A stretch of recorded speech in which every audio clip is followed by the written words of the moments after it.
Esse é o primeiro episódio do Ponto Zero Podcast. É um podcast que a gente está lançando aqui na cidade de Monte Alto, onde a gente vai trazer vários convidados e hoje, nos dando a honra, o nosso primeiro convidado é o pastor Wellington Ruiz. Ele que, além de pastor, é um escritor, escreveu um livro que se chama Da Forma à Deforma, da Deforma à Reforma e da Reforma à Atualidade. Ele vai contar para a gente um pouquinho da história da igreja, vai trazer aqui um pouco do seu conhecimento, vai trazer aqui tudo o que aconteceu durante a Reforma Protestante, o que levou à igreja atual, né, pastor Wellington? Tudo bem, Lucas? Eu primeiramente quero agradecer a Deus aí por esse tão grande privilégio, né? Por essa oportunidade de poder participar desse primeiro episódio. Nesse podcast aqui eu acredito e tenho convicção que vai ser um grande sucesso, né? Porque eu tenho convicção que Deus vai abençoar esse podcast e muitas pessoas vão ser beneficiadas por aqui. Bom, Lucas. Só uma notinha de rodapé, talvez o pastor Wellington não se lembre, mas eu já tinha falado para ele, olha pastor, quando eu tivesse um espaço para a gente sentar e conversar e falar um pouquinho sobre a história da igreja, enfim, sobre a palavra de Deus, isso faz mais de 2 anos. Verdade. E a gente está aqui hoje, quero te agradecer já logo de início por ter aceitado, topado aí esse desafio e vamos lá. Poxa, como eu disse, né? Foi um grande privilégio para mim lembrar disso daí ainda. Olha lá, né? Sempre que tem os projetos alinhados com a vontade de Deus, sempre dá certo. Bom, Lucas, como você disse, eu escrevi um livro, né? E esse livro aqui, ele tem uma relevância para nossos dias atuais, principalmente para o meio evangélico, né? Ao qual nós pertencemos. Uma frase que me veio à memória, que é muito importante, que tem muita ressalva, ela é dita assim: é impossível eu amar se eu não conhecer. Então, a história da igreja ela é extremamente importante para o povo de Deus nessa atualidade, porque se nós não conhecemos a história da nossa igreja, como nós podemos dizer que amamos ela? Né? Então, desde quando eu escrevi esse livro aqui, eu tenho isso daí na minha mente. E como eu coloco aqui na contracapa, coloco assim, ó: descobrimos que a história da igreja é linda, é maravilhosa, é empolgante, porém não é nada romântica. Aí nessa questão eu convido você a mergulhar na história da igreja e se libertar das fantasias da atualidade. Por que que eu optei escrever isso na contracapa? Porque a nossa história, ela é linda, ela é fascinante, ela é inspiradora, mas, porém, ela não é romântica. Até se você olhar na própria escritura, bem no comecinho ali, nos primórdios do cristianismo, você já vai ver já que com Jesus, com o nosso Salvador, já havia perseguições contra o povo de Deus. Já havia muitos contrapontos à doutrina da salvação, à doutrina da ressurreição. E desde aqueles primórdios, a igreja já foi bombardeada já com muitos contrapontos, né? Então, a igreja, ela teve um início já difícil. E logo, quando Jesus morre, ressuscita, ali em meados de Atos dos Apóstolos, capítulo 2, você vai descobrir, lendo ali, que a igreja, ela dá o pontapé inicial logo após o Pentecoste. Só que logo após o Pentecoste, aparentemente, a igreja teve uma leve e momentânea paz.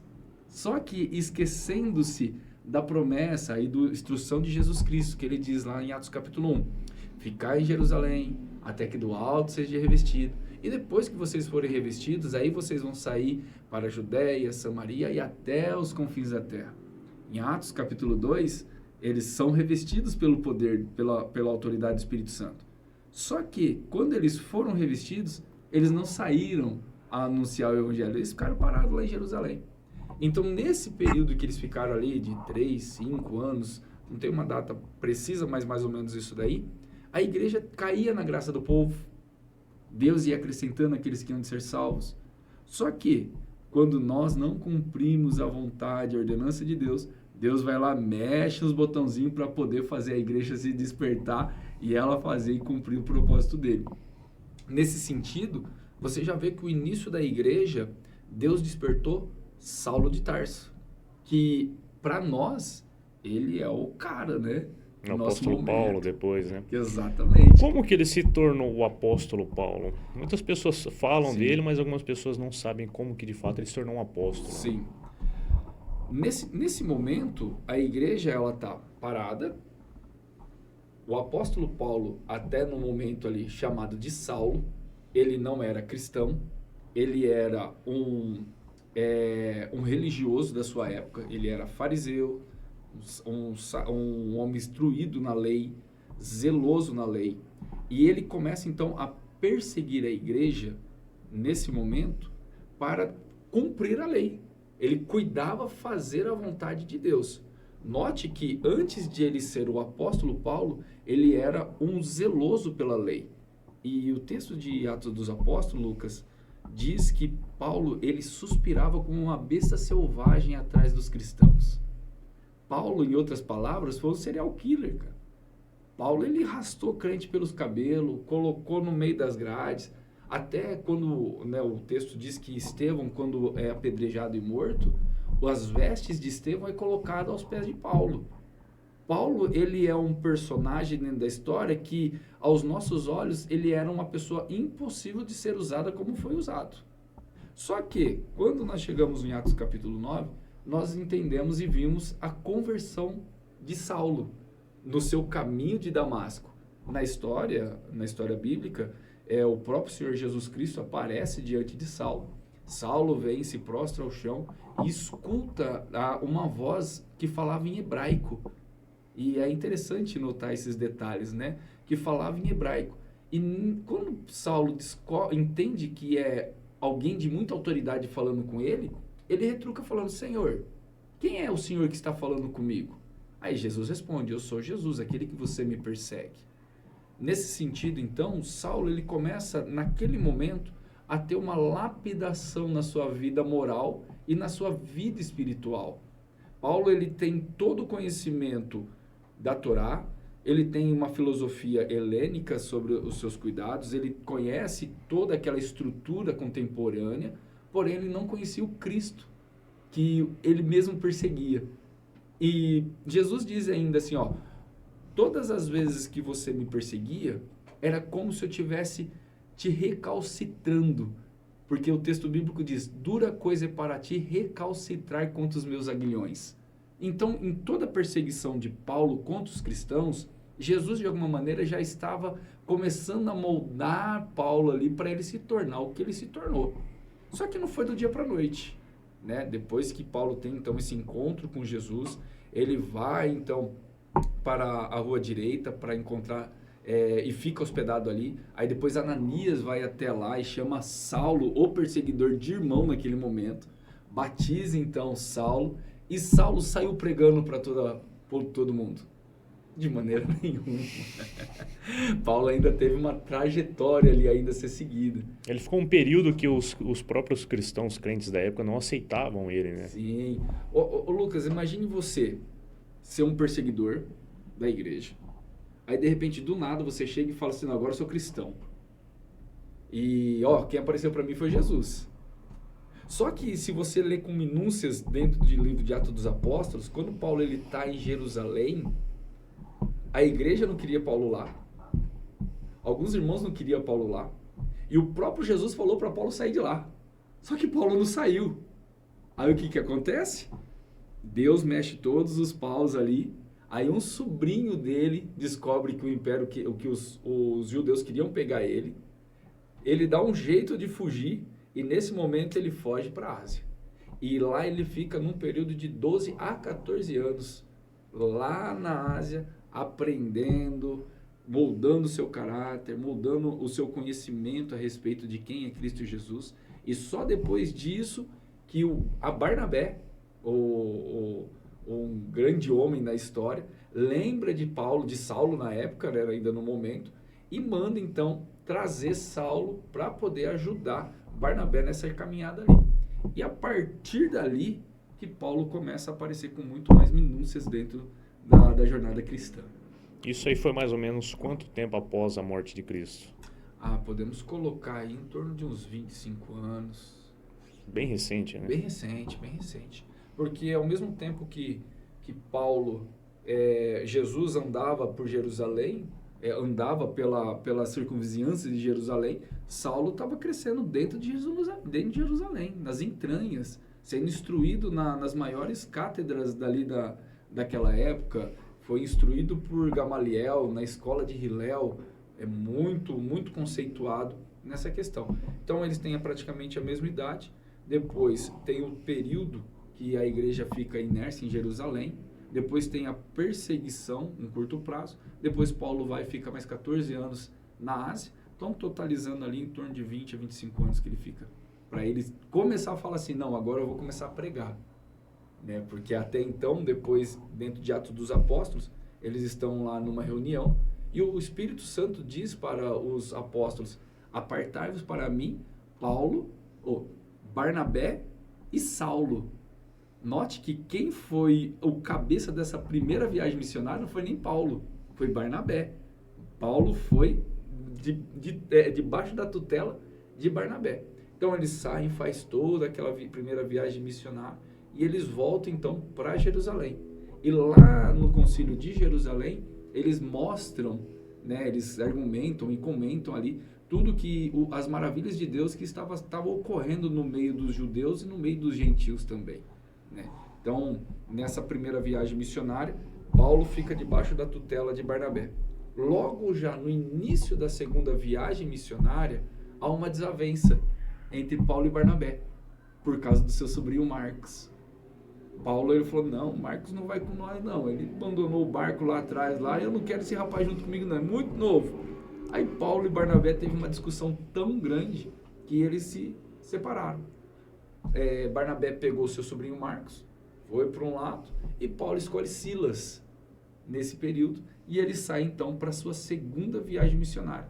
E é aí que eles vão para Filipos, aonde que eles foram encarcerados, e eles cantaram, as muralhas, né, a caverna estremeceu, as correntes caíram, e eles então saem dali daquele período. Aí eles passam por Troa, de Carpo, aí passam por Bereia, Tessalônica, chegam em Atenas, e quando eles chegam em Atenas, Paulo se incomoda muito com o que está acontecendo em Atenas, porque Atenas era o berço da filosofia na época, berço da intelectualidade, porém era uma cidade muito idólatra.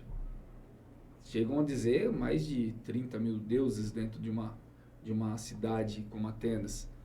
E Paulo se incomoda de tal maneira que ele começa a pregar sobre Cristo e a ressurreição. Aí se levanta ali no período, ali naquele momento, os filósofos estoicos e os epicureus, combatendo contra Paulo, dialogando com Paulo a respeito dessa nova doutrina, porque o texto bíblico diz que eles achavam que ele estava apresentando novos deuses, porque ele falava da ressurreição e de Cristo. E eles não tinham se atinado ainda que as duas coisas faziam parte de uma única personagem. Então, Paulo, ele começa a conversar com eles. Então, eles pegam Paulo e levam eles ao Areópago. Eu sempre falo errado esse negócio. Aí chega lá e Paulo começa a pregar aquele sermão tão extraordinário, que é o sermão sobre o Deus desconhecido. Então, Paulo, ele prega ali e dá aquele sermão extraordinário. E no final das contas, o texto bíblico diz que alguns rechaçaram, outros ficaram tanto faz, e outros poucos aceitaram ali dentro de Atenas. E aquilo ali fez Paulo refletir muito sobre o que é o Evangelho. Ele saindo dali então, aí ele vai para Corintos. Chega lá em Corintos, ele conhece Priscila e Áquila. E ele fica lá em Corintos num período ali de 1 ano e 7 meses. 1 ano e 9 meses ali, ensinando na cidade de Corintos. E logo na sua terceira viagem missionária, ou entre a sua terceira viagem missionária, ele escreve a carta aos Romanos. E nesse período, antes de escrever a carta aos Romanos, ele já tinha escrito a carta de 1 Tessalonicenses, estabelecendo a primeira carta do Novo Testamento, que é a carta de 1 Tessalonicenses. Mas nesse período aqui, olha só que girada que nós estamos dando, só sobre a vida do apóstolo Paulo, para mostrar que a história da igreja, ela é fascinante e ela é pedagógica. Paulo, sendo que ele foi, ele não foi do dia para a noite. Ele teve experiência acadêmica, experiência bíblica, experiência evangelística, experiência missionária, experiência escriturária, para se tornar a pessoa que ele é hoje, que nós conhecemos que ele é hoje, né?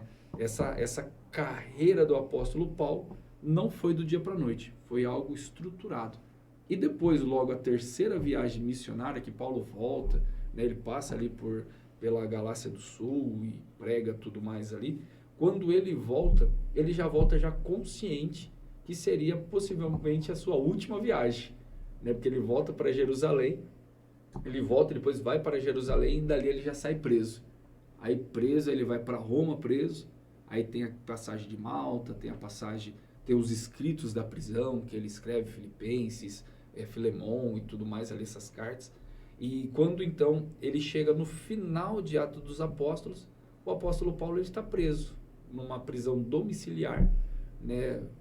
Para alguns foi algo terrível, mas para ele fala que aquilo lá foi o cuidado de Deus, porque por conta das suas prisões, o evangelho estava sendo pregado pela guarda pretoriana, e a guarda pretoriana possivelmente estava enviando as cartas de Paulo, porque uma vez perto de Paulo era evangelizado, conhecia Cristo e trabalhava para o reino. Então, esse primeiro momento, o apóstolo Paulo foi um baluarte e um estopim aí para o alavancamento da igreja do primeiro século. O senhor parou falando sobre a trajetória do apóstolo Paulo, enfim, e a gente vai ter que entrar agora na igreja do primeiro século. Como que foi a construção da igreja, a história da igreja? Depois da morte do apóstolo Paulo, e a história diz que o apóstolo Pedro morreu também na mesma pegada, que até agora nós só falamos do apóstolo Paulo, né? Só que nós esquecemos que teve um colégio apostólico. E todos esses apóstolos não ficaram de braços cruzados. Todos eles se disseminaram, foram para todos os lados ali naquela região. Ásia Menor, Ásia Maior, foram ali para as províncias, e a igreja começou a ter uma proliferação ali. Contudo, no ano 65, o Nero, né, ele bota fogo em Roma. E ali começou, então, uma grande perseguição contra os cristãos, porque ele bota fogo em Roma e coloca a culpa nos cristãos, falando que foram os cristãos que incendiaram a Roma, e 12 dos 14 bairros da cidade foi totalmente devastado, e os dois únicos bairros que não tiveram dano eram bairros com muita população de cristãos e judeus. Então isso daí foi um álibi perfeito então para acusar esse povo de botar fogo em Roma. Então, perseguição em cima dos cristãos, em cima dos judeus. Nesse período, é o período conhecido como período apostólico, ainda quando os apóstolos estão vivos e martirizados.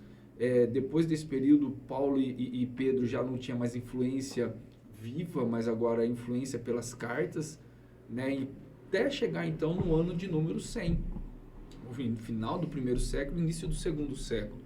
O único apóstolo vivo, o apóstolo João, que é o único que não morreu pelo viés do martírio, né? Ele foi preso na ilha de Patmos, mas pelo último imperador no ano 100 ele recebeu a alforria, voltou então para Éfeso, e lá ele morreu, né, por morte natural. Então não temos nenhuma questão de martírio sobre o apóstolo Teve João. alguma tentativa sobre o apóstolo João? Sim.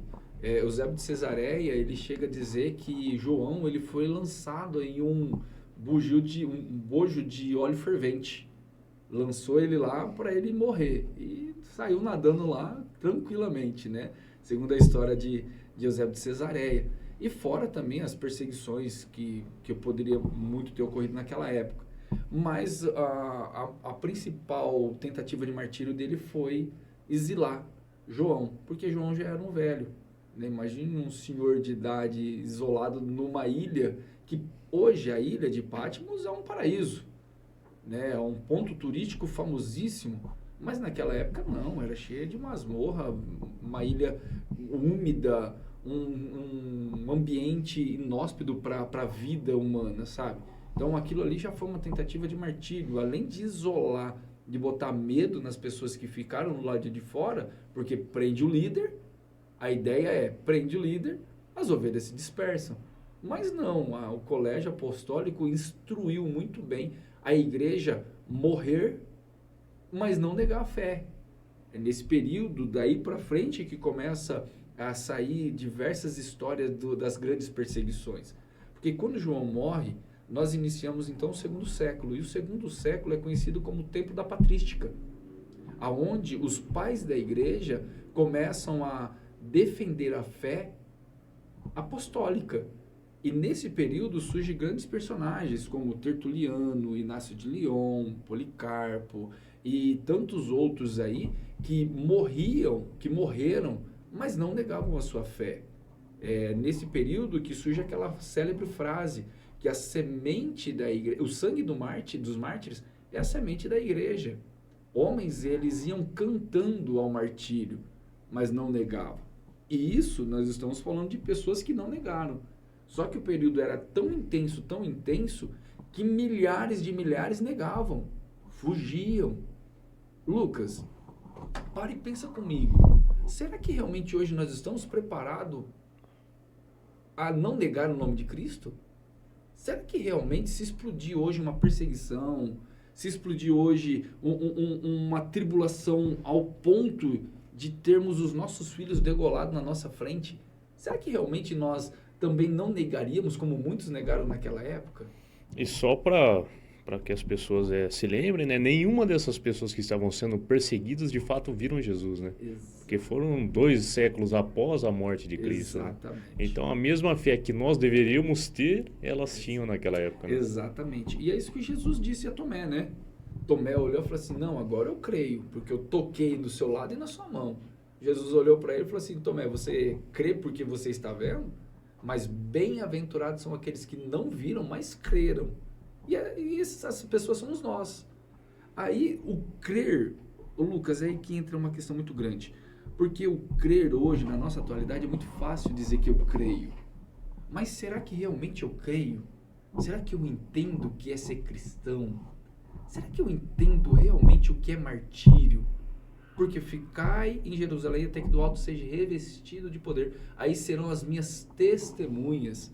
Porque a palavra testemunha ali não é essa testemunha que nós temos hoje de cartório, né? O cara vai casar, não, eu sou testemunho de cartório. Não, a palavra ali é martírio. É morrer pela minha fé. É eu morrer por algo doido. Porque assim, eu morrer por algo que eu conheço, legal. Mas será que eu estou pronto para morrer por uma ressurreição? Será que eu creio na ressurreição de Cristo Jesus? Porque assim, não, eu creio na ressurreição de Jesus. Não, legal, mas crer na ressurreição de Jesus, quando você para pensar, você fala, poxa, é loucura, cara. Isso daí é uma doidura. Eu nunca vi Jesus. Eu tô pronto a dar minha vida por algo que me disseram. Pera lá, será que realmente eu estou pronto a morrer pela minha fé? E aí que entra aquela primeira frase. Como eu posso dizer que eu amo sendo que eu não conheço? O próprio Jesus disse, não é palavra minha, vai ler lá que você vai ver que Jesus está dizendo isso. Antes de me seguir, faça as contas para ver se você vai dar conta. Porque me seguir é ser taxado de louco.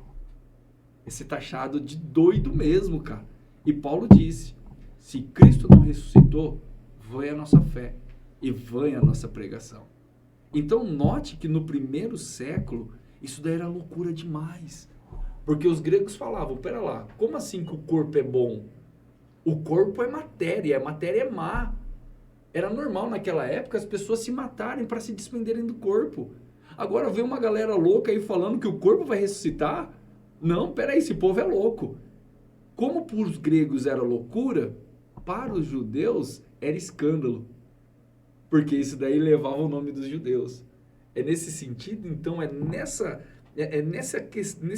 nesse ambiente que a igreja está crescendo. Então, logo no primeiro século, as pessoas, mesmo não vendo Jesus, mas pelo testemunho dos mártires, eles não negavam a obra de Cristo. Porque assim, poxa, se tudo isso é uma mentira, por que as pessoas estão morrendo então por isso? Qual louco morreria por uma mentira? Quem em sã consciência morreria por uma mentira? Então, se eles estão morrendo por isso, então logo é verdade. Ninguém daria a vida do jeito que eles dão por conta de uma mentira. Então, no meio dos coliseus, no meio das pessoas em chama, pessoas se convertiam ao cristianismo. Nesse período, Lucas, no período do segundo, terceiro início, bem início do quarto século, as pessoas se convertiam a Cristo Jesus por amor e por convicção. Ser cristão naquela época era assinar um atestado de óbito. Essa é a realidade dos 3 primeiros séculos. O início do quarto século começou a ficar mais brando, mas no finalzinho do terceiro século, ali a perseguição foi a mais intensa. Ali as pessoas morriam de forma bruta. A Bíblia não estava do jeito que nós conhecemos hoje, mas os primeiros escritos, logo no segundo e no terceiro século, os pais da igreja já viram a necessidade de preservar os escritos para ter uma confissão de fé. E é logo no segundo século, que surge o credo apostólico. Né? Tem muitas pessoas que acham que o credo é romano, que é da igreja católica. Mas não, o credo apostólico é da igreja. E ele surgiu logo no segundo século. E ali no segundo século, já houve-se a necessidade de se estruturar um cânon, de guardar alguns escritos para defender a fé. Então, todo credo, toda confissão não é criada para ser defendida, mas todo credo, toda confissão é criada para defender a nossa fé, porque a nossa fé é baseada nas Escrituras, nos ensinamentos, não em meras tradições ou em meras falácias, mas tem algo documentado.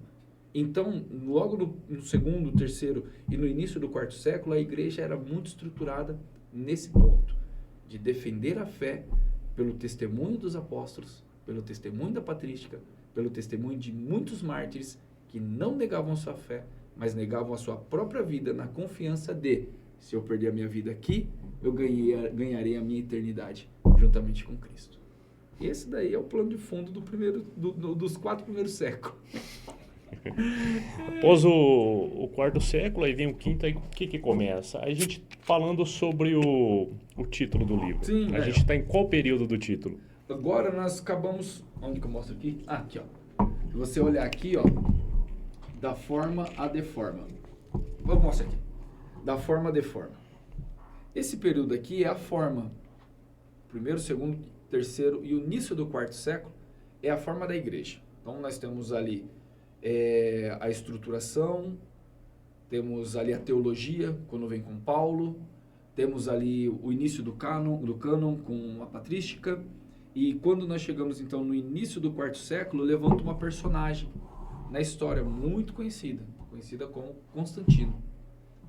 Constantino, ele não era cristão, tá? Ele era um imperador romano, e na época o império era dividido em 2.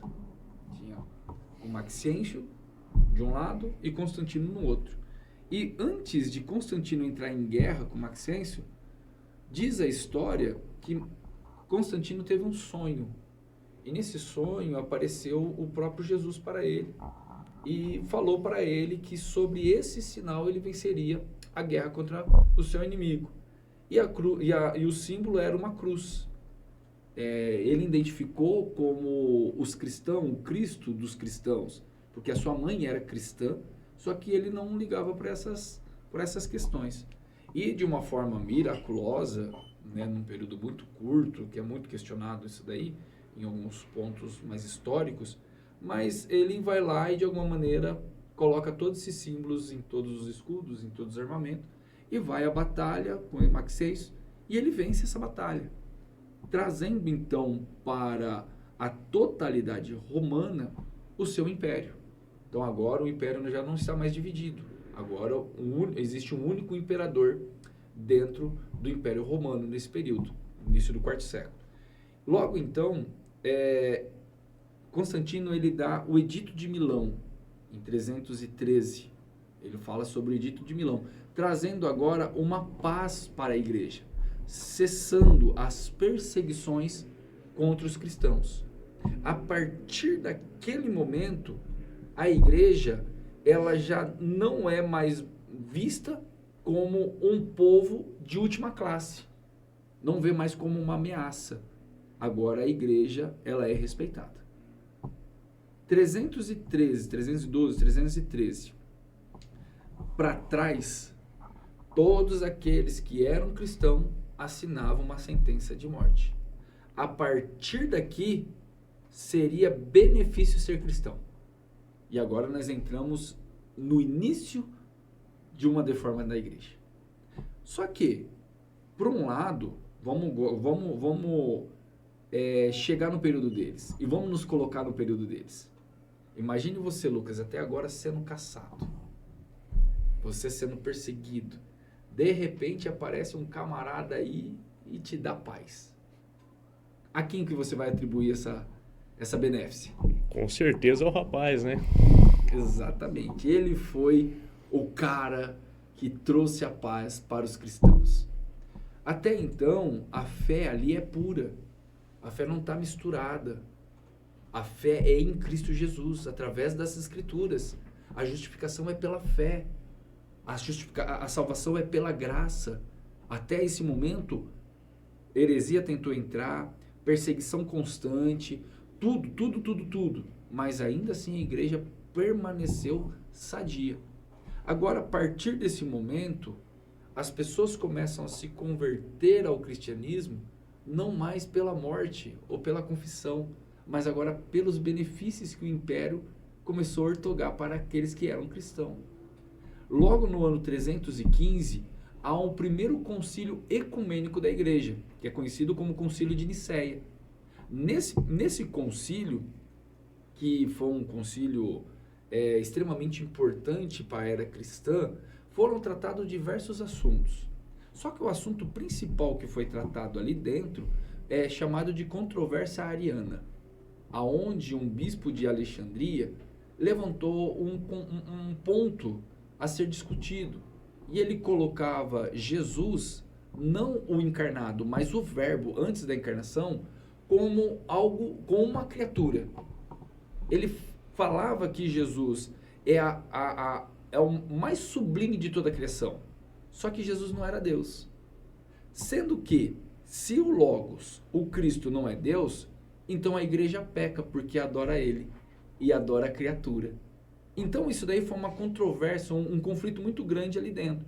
Então Constantino, no meio de toda essa discussão que estava tendo ali, ele convoca então todos os bispos de Roma para se reunirem e discutir sobre esse assunto, para deixar definido se a ideia de Ario estava correta ou se a ideia de Atanásio, que era o defensor da trindade ou da triunidade, que eu prefiro até como um conceito mais adequado, a triunidade, que defende que Cristo é Deus, que Jesus, ou que o Espírito Santo é Deus e que o Pai é Deus, tudo da mesma substância.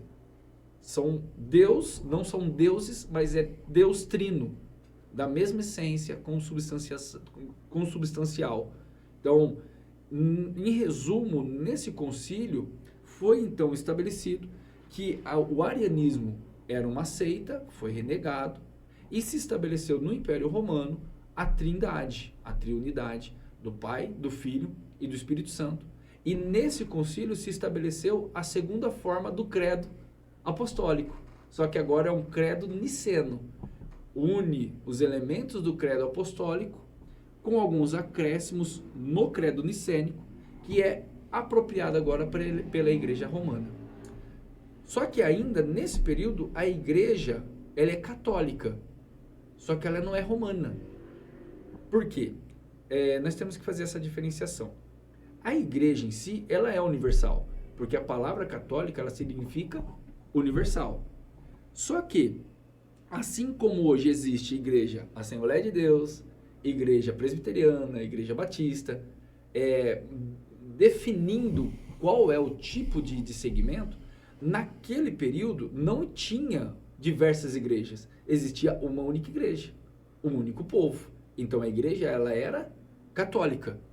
Só que a partir do ano 380, que foi no concílio de Tessalônica, ali naquele concílio se estabelece que a igreja, que a religião oficial do Império Romano é o cristianismo, dando então ali oficialmente o Estado como romano. Então a igreja ela começa a ser chamada de Igreja Católica Romana, estabelecendo então esse princípio. E a partir desse momento, do ano 380, início do quinto século, que agora a igreja ela começa a degringolar. Ela começa a entrar num período muito ferrenho de deforma. E aí que o bicho pega. Porque aquilo que tinha se estruturado como uma forma, tinha se consolidado até o terceiro século. No início do quarto século, começa a ter controvérsias e começa a se infiltrar elementos pagãos, porque as pessoas agora ela começa a se converter pela conveniência e as pessoas começam a se batizar simplesmente porque estava tendo benefícios do império, porque agora todo aquele que era cristão tinha seus bens que tinham sido confiscados devolvidos. Se você se tornou cristão, agora você não precisa fazer renúncia daquilo que você era. Agora elementos de outras religiões começam a se infiltrar, como oração pelos mortos, o persinário, missas de sétimos dias, de tantas coisas, começou a se enquadrar dentro desses princípios, que até outra hora não existia. Aí o que acontece? A partir do quinto século, a igreja começa a ser imperial. Porque no quinto século surge a figura do Papa. E o Papa agora, ele já não é mais somente uma figura espiritual. Agora ela também é uma figura política. Ela estabelece reis, tira reis. Começa a se infiltrar do quinto século até o ano de 1517, diversas e diversas heresias que foram de alguma maneira corrompendo tudo aquilo que o primeiro, segundo e o terceiro século construíram. Assim, se nós formos detalhar tudo o que foi acontecendo dentro dessa estrutura eclesiológica, nós ficaríamos aqui uns par de hora, porque é muitas coisas, sabe? No quinto século, Jerônimo, ele traduz a Bíblia, porque no ano 380, onde que fecha o cânon bíblico, a língua vernácula ali do Antigo Testamento é o hebraico e do Novo Testamento é o grego. No ano 300, no início do quinto século, 415, 420, a Bíblia ali, ela ganha a sua primeira tradução total, a sua primeira tradução do geral, tanto do Antigo quanto do Novo Testamento. E ela foi traduzida pelo Jerônimo, tá? Ele foi traduzido por Jerônimo. E mais para frente, um homem chamado João Crisóstomo, que também significa boca de ouro, um homem muito eloquente, ele deu um nome de Bíblia para a Bíblia. Então, o nome Bíblia surge nesse período. E até parece ser bom ter uma única tradução. Só que o problema é que o Império disse que só podia ter aquela tradução. E a partir daquele momento, as missas eram só rezadas ou conduzida em latim. A Bíblia só podia ser no latim. Se tornou a língua santa. Só que o cristianismo, ele é uma religião pluralista. Ela não é só latina, não é só romana. Ela é de diversas etnias. E isso daí começou a ter muito conflitos. Porque as pessoas começaram a ficar leigas em relação às escrituras. E os sacerdotes não ensinavam conforme as escrituras, a tradição começou a ganhar força. A oralidade começou a ganhar força. E a Bíblia foi se deixando de lado. Os ensinamentos paulinos, petrinos, joaninos, o evangelho foi tudo deixando de lado. O Antigo Testamento foi se deixando. Por quê? Valia muito mais do que o padre falava, do que o Papa falava, do que o sacerdote falava. E isso daí foi moldando, então, um palco muito complicado dali para frente. Porque dali para frente nós temos a Inquisição, nós temos a venda das indulgências, porque a salvação agora já não era mais pela graça, mas era por conveniência e por aquilo que você podia pagar. A bula papal, o Papa podia te dar a absorção dos seus pecados. Ele começou a rogar para ele títulos que somente Cristo poderia ter. E isso daí foi se corrompendo no meio da igreja. Só que nesse período, grandes homens foram levantando-se. Porque nós vamos chegar no período da reforma. Só que esse período aqui, o período de 1200 à frente, nós chamamos de escolástica. É um período onde o intelectualismo foi muito forte. Onde que teve Tomás de Aquino, onde ele escreveu a Suma Teológica. Nós temos muitas pessoas ali, como John Wycliffe, Jerônimo Savonarola, John Hus, esses homens que são considerados de pré-reformadores, porque eles se levantavam contra o imperialismo romano, mostrando de alguma maneira que tudo aquilo que estava sendo construído feria as escrituras, feria os testemunhos do primeiro século. Então, era muito normal nesse período criar-se imagens de qualquer coisa. E veneravam-se aquilo lá. Começou a se venerar madeira, se venerar cruz, se venerar personagens. Só para você ter noção, naquele período, eles vendiam lasquinhas e falavam que aquelas lasquinhas eram da cruz de Cristo. Pós a reforma, Erasmo de Roterdã, ele diz o seguinte: se nós juntássemos todas as lasquinhas da cruz de Cristo, dava para montar uma arca de Noé. Você tem noção? Que a venda foi grande, né? Foi grande o negócio ali. Imagine você. Chego aqui agora e falo assim: Lucas, o que tem nessa garrafinha aqui é a água lá da montanha que Jesus pregou. E você não conhece as escrituras, você está num contexto onde aquilo ali é verdade. As pessoas compravam de balde aquilo ali. E compravam. Abre um parênteses. Estamos diferentes hoje? Tudo que o senhor está falando agora é o momento atual da igreja, né? Rapaz! Estamos no mesmo período, praticamente. Estamos no mesmo período. É o que tem uma frase que atribui a Shakespeare, eu não sei se é dele mesmo, mas é uma frase que diz assim: quem não conhece o passado comete os mesmos erros no futuro. Na contracapa eu coloco aqui, ó: eu convido você a mergulhar nos fatos da história e se libertar das fantasias da atualidade. Uma outra frase, né? É muito engraçada essa, de um professor meu, professor Alexandre Cordeiro. Ele falava assim, ele me chamava de Frei, né? Frei agostiniano ainda, da ordem de Agostinho. Ele falava assim: ô Frei, o cachorro é o mesmo, só troca a coleira, só a coleira que muda, mas a roupagem é a mesma, é tudo a mesma coisa. Aí, nesse período, a obscuridade era tão grande, que quando nós chegamos no estupim da Reforma Protestante, surge uma personagem chamada John Tetzel. Ele é enviado pelo Papa Leão X. Eles estavam construindo a Basílica de São Pedro, que nós conhecemos hoje, aquele monumento lá fantástico. Meu Deus, que arquitetura aquilo lá. Eu sonho em conhecer aquilo lá, eu amo esse tipo de arquitetura. E eles estavam construindo nesse período. Então, John Tetzel, ele foi um emissário de Leão X, e ele vendia as indulgências, vendia o perdão. E John Tetzel, ele montava nas suas obras teatrais aquela ideia do inferno, das pessoas sendo lançadas no inferno, e aquelas pessoas que estavam sendo condenadas, e Satanás como um bicho com 2 chifres, com um rabo e um tridente na mão, querendo espetar as pessoas. Tudo isso veio desse período. O diabo, ele não é um bicho vermelho com 2 chifres, com um tridente na mão, com um rabo querendo espetar crente.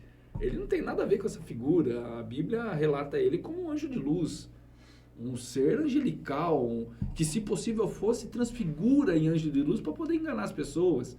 Então, essa imagem de um ser demoníaco como o diabo, isso daí é coisa de Idade Média, não é bíblico. A Bíblia não difere Satanás desse jeito. Fala que ele vem com um sapatinho de algodão no meio dos crentes, vestido a roupa de crente, falando que nem crente, para poder enganar. Então, essa figura ali cinematográfica vem desse período. John Tetzel, ele foi expert.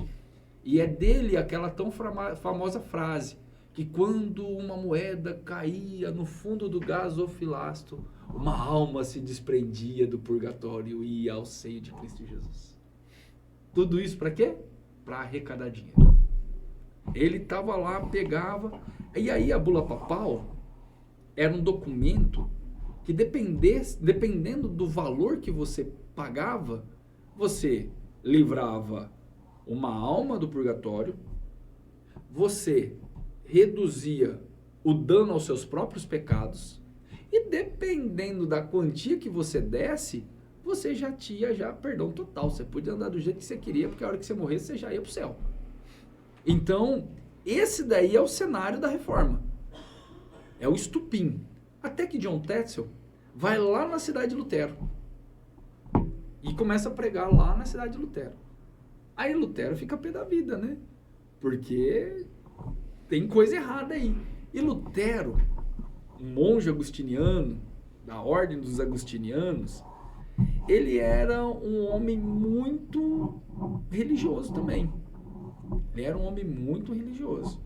Ele era igual Saulo de Tarso. Ele só não matava. Mas ele era igual Saulo de Tarso. Ele se punia toda hora. Ele queria fazer sacrilégio. Assim, a história dele é fantástica. Antes do seu encontro com Deus no seu caminho de Damasco, ele era muito religioso, muito religioso. Diz a história que o padre, que ele ia lá se confessar, falava assim: ô Lutero, quando realmente você tiver um pecado de verdade, você volta, porque eu não aguento mais essas suas confissões. Ele se confessava por causa de qualquer coisa, se autoflagelava, fazia muita coisa. Só que Lutero teve um momento que ele se encontrou com as Sagradas Escrituras. E lá em Romanos, capítulo 1, versículo 18, ele se deparou com aquele texto, que o justo viverá pela fé. E sabe onde que ele estava quando ele leu isso daí? Estudando a palavra de Deus, lendo a Bíblia. E ele se deparou com esse texto. E quando ele se deparou com esse texto, ele teve uma ideia assim, tipo, pera lá, tudo que a gente faz hoje está equivocado. Está equivocado. Aí o que o Lutero fez? Continuou a vida normal. Não mexeu em nada ainda. Até que um dia ele foi convidado a ir para Roma.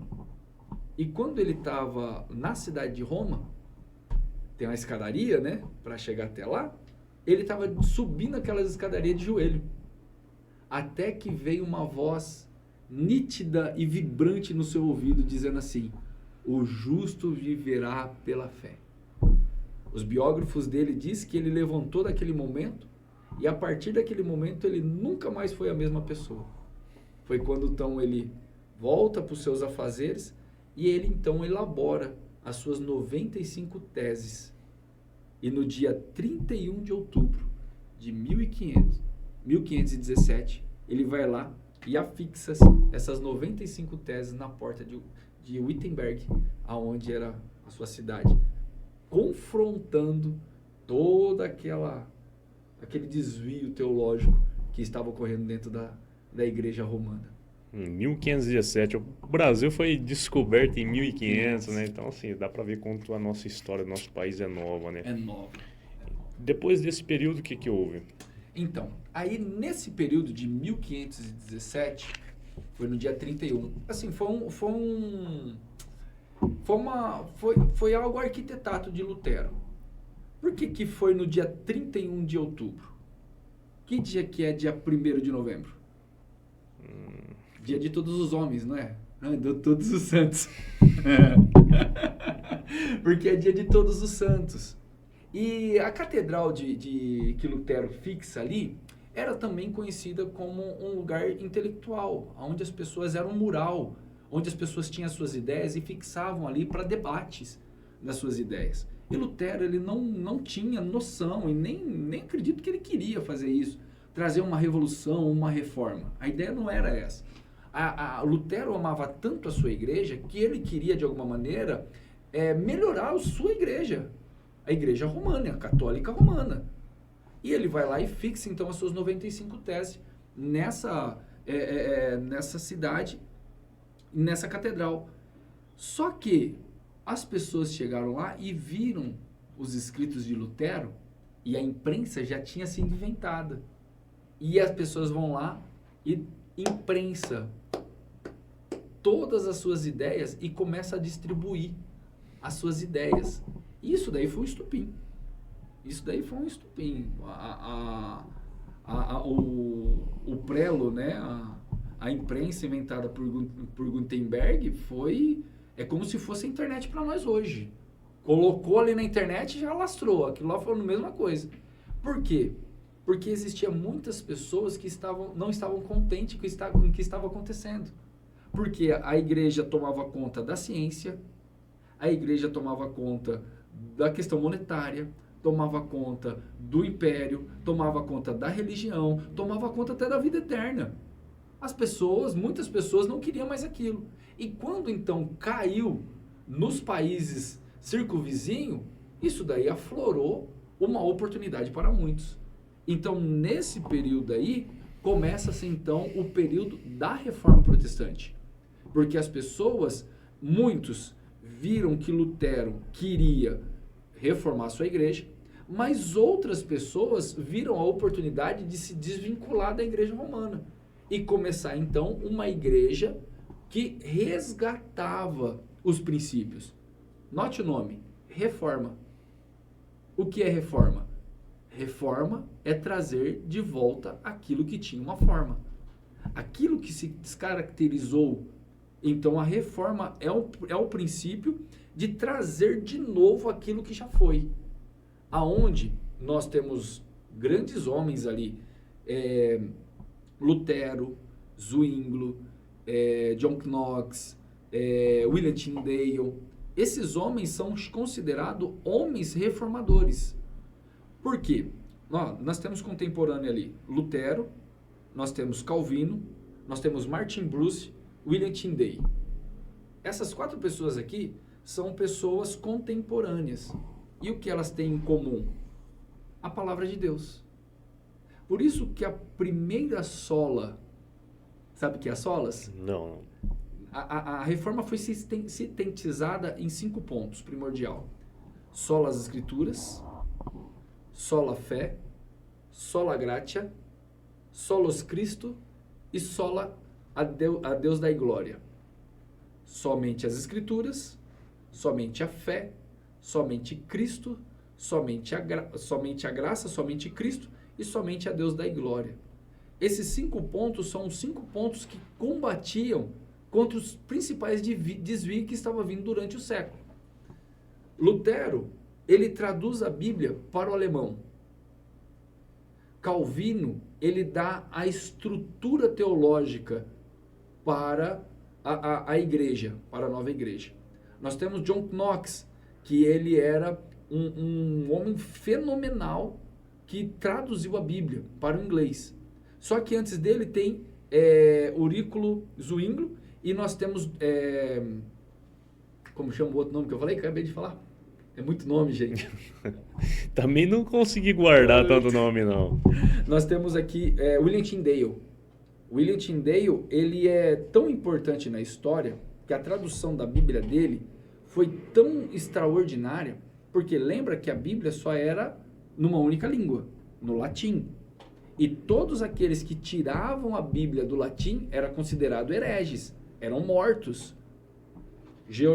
Savonarola foi morto por causa disso. Joe Hus foi morto por causa disso. Wycliffe tentou traduzir a Bíblia e foi morto por causa disso. Porque eles queriam trazer a Bíblia na língua do povo. E a igreja não deixava. Então, William Tyndale, ele é considerado, ele é reconhecido também como contrabandista de Bíblia. Porque ele traduziu a Bíblia para o inglês e distribuía o Novo Testamento para as pessoas do arado. Porque ele traduziu para o inglês e lia a Bíblia no inglês. Então as pessoas começaram a ser libertas do imperialismo, do encoleramento do império.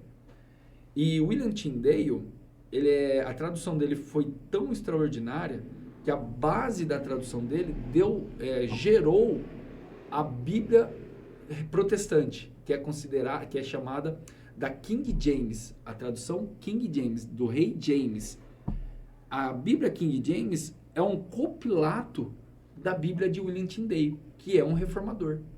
Ele morre já, ele é pré-reformador e reformador. Ele faz essa ponte, ele é que nem o João Batista. Ele é do novo que passa por... Ele é do antigo que passa para o novo. William Tyndale é esse, ele é da pré-reforma para os reformadores. Mas, em suma, a reforma protestante ela é sistematizada nesses 5 pontos primordiais. Somente as escrituras. Por quê?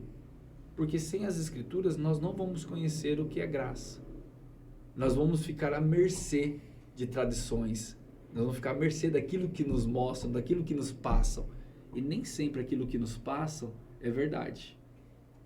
Nem sempre o que é repetido é verdade. Então, somente as escrituras. Ela é a única fonte infalível da verdade. Nenhuma profecia tem validade se ela não tiver base nas escrituras. Esse é um ponto primordial. Somente a fé. Porque sem fé não tem como eu entender a justificação. Por quê? Agora, pois justificado pela fé, temos paz com Deus. A fé, ela é um elemento principal para entendermos o que é graça. Porque a graça, ela não é um dom, não vem de homens, ela é um dom gratuito de Deus. Pela graça, sois salvos. Isso não vem de vós, para que nenhum homem se glorie, mas vem de Deus, para que a glória seja dele. Somente Cristo. Por que somente Cristo? Porque na época já havia adoração aos santos, já havia veneração a Maria, já havia... Maria, meu Deus do céu, quem é Maria? Poxa, Maria é uma mulher extraordinária. Ela é, assim, tem que ser muito respeitada, tem que ser, é como se diz, bate continência para Maria, mas não adore ela. Porque Maria mesmo, ela mesmo fala, Jesus é o meu Salvador. E todos nós, e dentro do romanismo existe essa diferenciação entre dulia e latria. Latria é veneração, dulia é adoração. Até o catolicismo romano diz adorar somente a Deus. A veneração é como a ideia de é que nem o que nós fazemos agora com os reformadores. Nós lembramos do seu trabalho, damos crédito às suas obras. Não é que veneramos no sentido de estender tapete vermelho para eles, mas nós valorizamos o trabalho deles. Então, a latria está envolvida nisso, de você venerar no sentido de um carinho, de um respeito pelo trabalho feito. Então, a Igreja Católica Romana tem essa, dentro dos seus próprios concílios, eles estabeleceram isso daí. Porém, no período, não era assim que funcionava. No papel estava, mas na moral não estava. Se idolatrava a rodo, a reviria mesmo. Então, os reformadores levantaram, não, somente Cristo é intercessor entre Deus e os homens. Somente Ele é o caminho, a verdade e a vida. E depois nós temos a principal, somente a Deus dai glória. Por quê? Porque o Papa recebia glória. O Papa, ele tinha toda essa pompa de ser literalmente o sucessor de Pedro. Ser aquele que tem a condição de perdoar pecados. E ele recebia para si a glória. E ele também, ele foi por muitos anos visto como um anticristo. Não porque ele é contra a igreja no sentido bélico ou de trabalhar contra a igreja, mas no sentido de receber a glória. Porque o anticristo não é aquele que é contra, mas o anticristo é aquele que usurpa. Então, nesse sentido, a reforma protestante também levantou uma bandeira, somente a Deus dai glória. Então, daí para frente, a igreja foi se desenvolvendo dentro da reforma. Dentro da reforma, chegamos nos momentos atuais e parece que a gente está voltando na época da reforma novamente. Exatamente. Depois desses 5 pontos, a igreja ela foi se ramificando. Dali para frente surge denominações como presbiteriana, batista, metodista, os quakers, os anabatista, a igreja anglicana, o movimento puritano, o movimento russita, os movimentos moravianos. Assim, foi uma pluralidade. Porém, todas essas denominações, elas se unem em princípios. Quais princípios? Os 5 pontos da Reforma Protestante. Esses 5 pontos da Reforma Protestante unem todas essas denominações.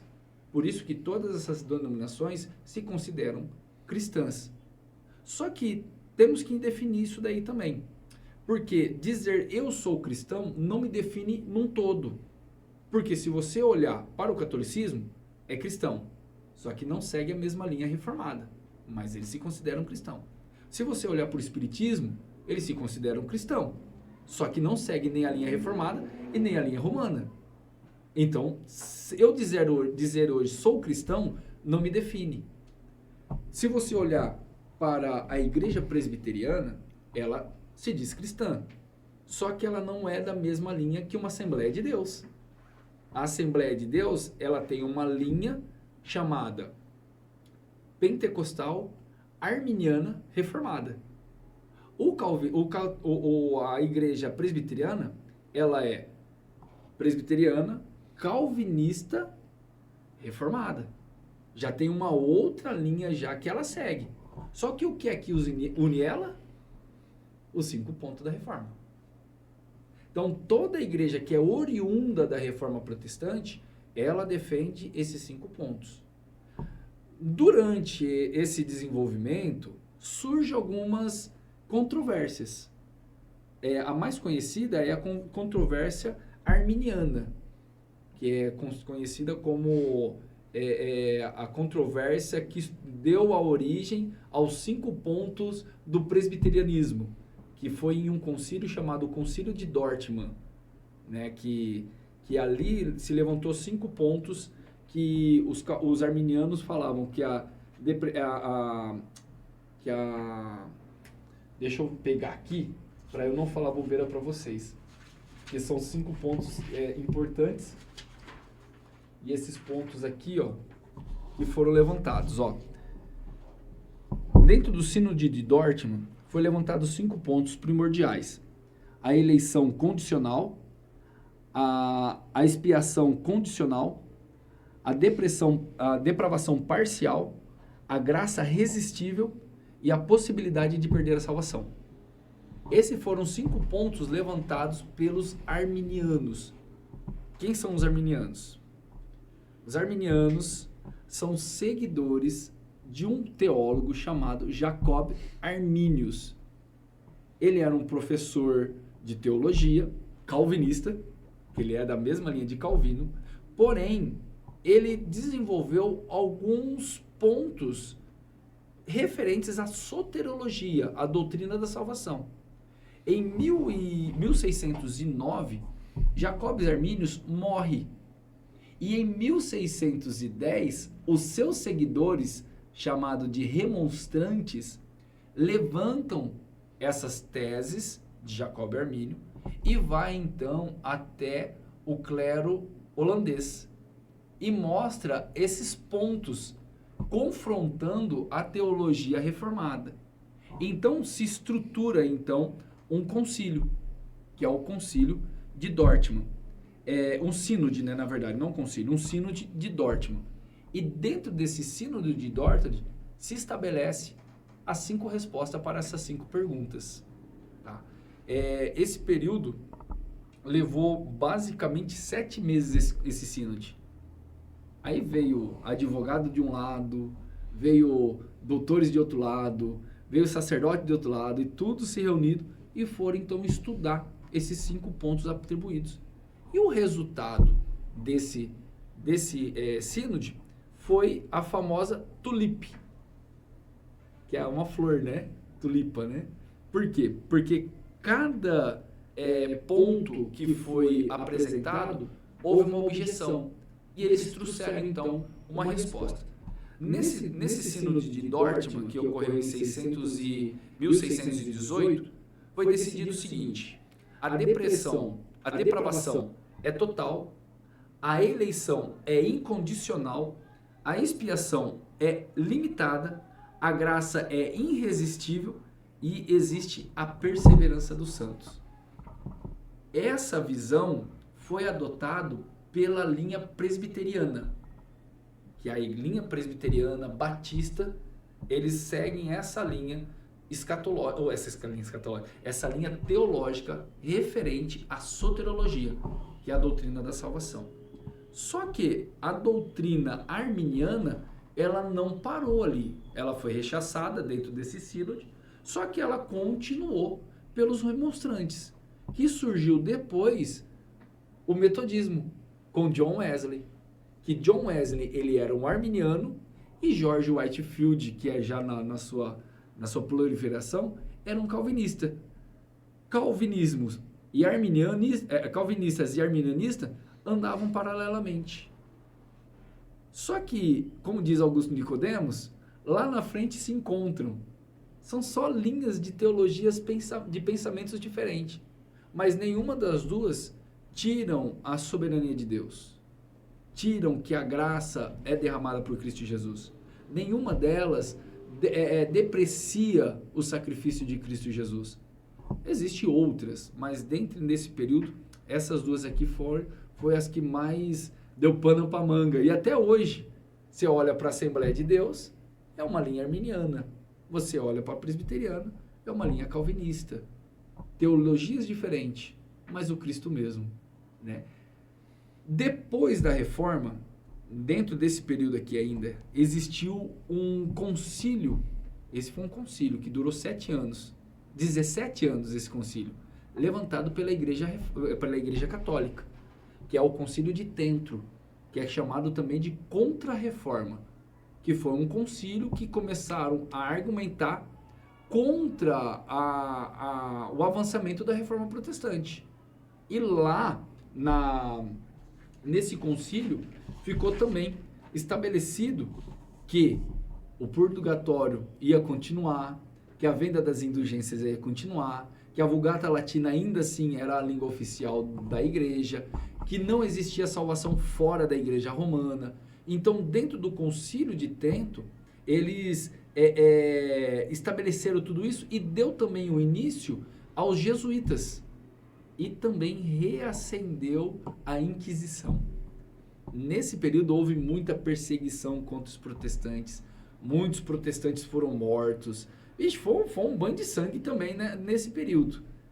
Esse período de desenvolvimento até 1900, que é chamada a terceira onda do avivamento, houve-se muita perseguição de novo. Muito conflito. E aí volta no começo do nosso podcast. A história da igreja é linda, é empolgante, mas não é nada romântica. Nada. É cheio de corrupção, Mas Deus sempre tem os seus arautos no meio da igreja. Sempre tem. E aí onde que nós chegamos em 1910, que é o início da nossa atualidade. Que, na sua opinião, está num período de reforma novamente ou não? Já se fala já sobre uma nova reforma, né? Aí tem o neopentecostalismo também. Sim. É uma nova vertente, ou é a mesma linha, só que uma maneira diferente de se entender tudo que foi feito durante a reforma? Olha, Lucas, assim, pelas igrejas mais tradicionais, o neopentecostalismo, ele é considerado uma heresia. Ele é considerado uma heresia porque ele destoa muito do que é ser igreja. Ele volta muito ao período do estupim da reforma. Se você viu as coisas que eu estava falando, se você se comparar com isso, você vai ver que está muito semelhante.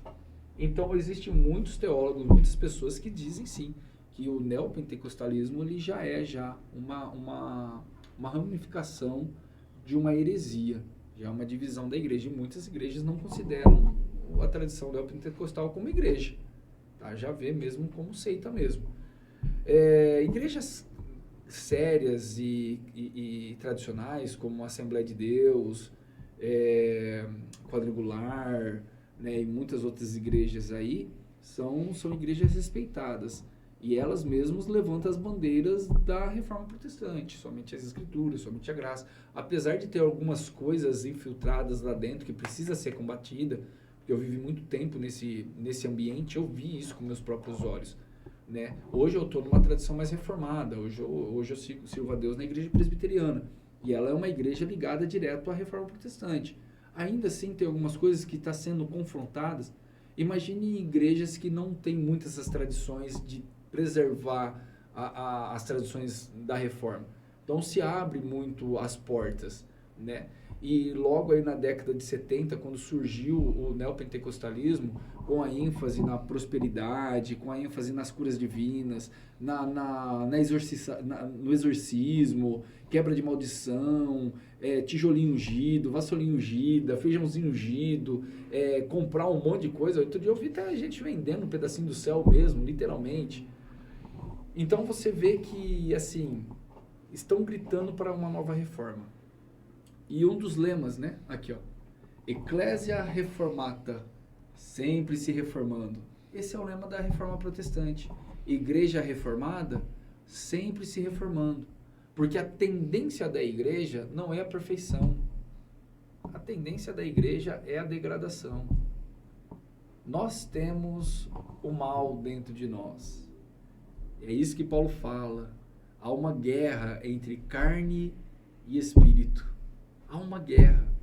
E a nossa vaidade, ela sempre tem a tendência de prevalecer. Você acha o que foi que trouxe toda essa degradação para a igreja? A vaidade de alguns. A vaidade de alguns homens. Homens que começaram com boas intenções, mas se perderam dentro dos seus próprios corações. E a Bíblia diz, o coração do homem é mau. Então é necessário nós sempre estarmos olhando para as Escrituras, lembrando o que foi escrito, que Jesus... Lembra que Jesus disse para Tomé? Tomé, bem-aventurados são aqueles que não viram, mas creram. Mas creram em quê? Como eu posso dizer que eu amo a Deus, sendo que nem a Bíblia eu leio? Como eu posso dizer que sou verdadeiramente um cristão, um seguidor de Cristo, sendo que eu não sei nem o que Cristo fez? E isso que eu estou falando de história, estou falando de Bíblia. De uma tradição que, assim, foi entregue por nós e nós vivemos hoje num país livre, onde nós podemos fazer um podcast e falar sobre a história da igreja. Eu posso falar para vocês, estudem a Bíblia livremente, não vou ser preso. Agora, tem países na nossa atualidade que eu não posso falar isso. Que existe uma perseguição, que existe uma repreensão, existe muitas coisas ali que oprimem. E nós, com essa liberdade, banalizamos o que é o Evangelho. Então, numa resposta curta, sim, eu acho que estamos precisando de uma nova reforma. De uma pessoa que levante o pendão real com uma clareza simples. Nós não precisamos enfeitar o pavão já é bonito por si só. É só pregar as Escrituras, falar do amor de Cristo, lembrar sim das nossas tradições, porém nada acima da suficiência das Escrituras. Por isso que o primeiro lema da Reforma Protestante é somente as Escrituras. O que estiver fora dela, a tradição só tem valor se tiver base nas Escrituras. Porque se não tiver base nas Escrituras, não tem valor algum. O senhor tem uma escola bíblica de teologia também, né? Tem. Tem lá a Canon Teologia Histórica. Eu coloco Teologia Histórica, mas ele abrange tudo, né? Eu dou aula de Teologia Sistemática, já desde 2019. Já formei já 5 turmas e eu estou na 6ª turma ainda, né? O pessoal aí estamos de férias, mas logo a gente já vai voltar já. E essa escola, ela é uma escola simples, não é uma escola de grande renome, mas uma coisa que eu zelo muito ali, Lucas, é a veracidade da palavra de Deus. Nós trabalhamos ali sempre com a teologia sistemática, trabalhando os principais pontos, né, para eu ter uma vida cristã saudável. Trabalhamos ali com soteriologia, hamartiologia, pneumatologia, teontologia, eclesiologia. Trabalhamos com toda essa área de informação para que o aluno possa, de alguma maneira, defender a sua fé através das Escrituras, através de uma teologia. Porque teologia eu acho que é essencial hoje para a vida de qualquer cristão. Falar, eu não quero ter uma teologia acadêmica aprofundada. Legal, mas se aprofunde numa teologia básica. Eu amo da teologia básica. Eu amo. Tem professor que gosta. Não, eu quero daquelas teologia avançada, bacharelado. Eu amo da teologia básica. Sabe por quê? o básico me ajuda a eu te levar até a porta do acontecimento. Dali por diante, você entra e vai vasculhando. Mas o meu papel é te levar até a porta do acontecimento. Dali por diante, você vai continuar caminhando. Isso daí forma caráter, forma novos obreiros, forma novos pastores, novos presbíteros, novos ensinadores. Então, a escola Canon, ela tem esse propósito de ajudar a lapidar a mente de cada pessoa que ama a palavra do Senhor. Aí se a pessoa quiser se inscrever, fazer parte da sua escola, como que ela faz? Pode me procurar, né, pessoalmente ou pelo contato, pelo meu WhatsApp. Posso falar? Pode, com certeza. 16 99222 0258, que é meu WhatsApp, ou pelas redes sociais, PR Wellington Ruiz pelo Facebook ou Ruiz PR pelo Instagram. É isso aí, pastor. Quero te agradecer mais uma vez por ter comparecido aqui ao nosso primeiro episódio. Eu quero te agradecer imensamente por isso, fiquei muito feliz. Quero agradecer ao técnico Danilo que está ali fazendo acontecer, a Daiane também está acompanhando aqui. Tarde da noite a gente está aqui ainda. Quero agradecer demais por vocês estarem fazendo parte, fazendo isso aqui acontecer. Muito obrigado. E quem sabe logo logo a gente grava um outro também, um ao vivo da próxima vez, mas se Deus quiser vai dar tudo certo. Muito obrigado. Fechado, meu querido. Obrigado.